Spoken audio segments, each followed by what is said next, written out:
നമസ്കാരം. മലയാളി വാർത്തയിലേക്ക് സ്വാഗതം.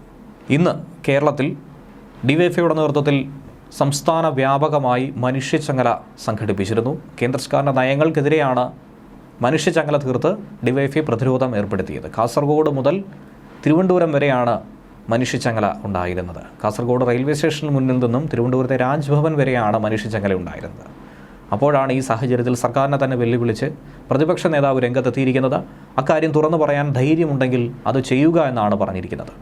കണക്ക് നൽകിയിട്ടും കേന്ദ്ര സർക്കാർ പണം നൽകാത്തത് സംബന്ധിച്ച് ധവളപത്രം ഇറക്കാനുള്ള ധൈര്യമുണ്ടോ സംസ്ഥാന സർക്കാരിനെന്നാണ് പ്രതിപക്ഷ നേതാവ് ചോദിച്ചിരിക്കുന്നത്. അങ്ങനെ ഒരു സാമ്പത്തിക ബുദ്ധിമുട്ടുണ്ടെങ്കിൽ അത് ധവളപത്രം ഇറക്കി തന്നെ വ്യക്തമാക്കേണ്ടതുണ്ട്. അത്തരം പ്രശ്നങ്ങൾ തുറന്നു പറഞ്ഞാൽ ഉറപ്പായും LDFിനൊപ്പം തന്നെ പ്രതിപക്ഷം UDF MPമാർ സർക്കാരിനൊപ്പം തന്നെ നിലകൊള്ളുമെന്ന കാര്യത്തിൽ ഒരു സംശയവും വേണ്ട. പക്ഷേ അതിനുള്ള ധൈര്യം ആർക്കുണ്ടാകണം? പിണറായി സർക്കാരിനുണ്ടാവണം. എന്നാൽ ഇതിലൊക്കെ തന്നെ സർക്കാരിന് ഇപ്പോഴും അവ്യക്തത അതുപോലെ തന്നെ തുടരുകയാണ്. തുറന്നു പറയാൻ കഴിയുന്നില്ല.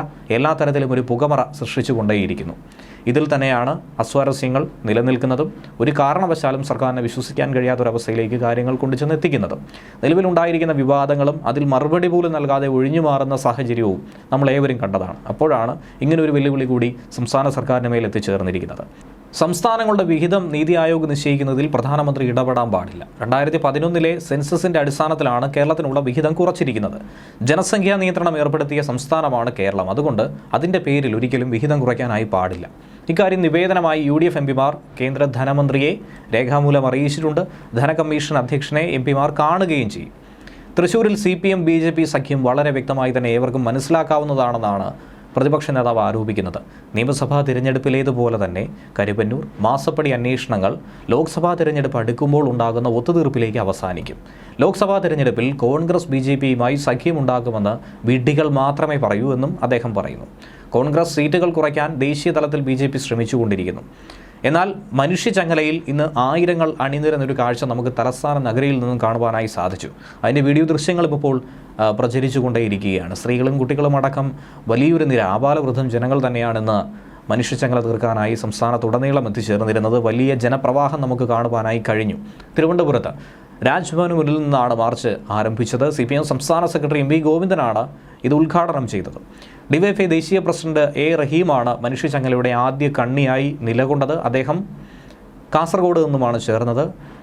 ഡിവൈഎഫ്ഐയുടെ ആദ്യ പ്രസിഡന്റും നിലവിലെ LDF കൺവീനറുമായ EP ജയരാജനാണ് അവസാന കണ്ണിയായി രാജ്ഭവന് മുന്നിൽ എത്തിച്ചേർന്നത്. കവടിയാർ രാജ്ഭവന് സമീപത്ത് മനുഷ്യച്ചങ്ങലയിൽ അണിചേരാനായി ഒരു പ്രമുഖ വ്യക്തി കൂടി എത്തിയിട്ടുണ്ടായിരുന്നു. മുഖ്യമന്ത്രിയുടെ മകൾ വീണ വിജയനും ഭാര്യ കമലയുമാണ് എത്തിച്ചേർന്നിട്ടുണ്ടായിരുന്നത്. മാധ്യമങ്ങളൊക്കെ ആ ചിത്രങ്ങൾ ഒപ്പിയെടുക്കുകയും ഉണ്ടായിരുന്നു.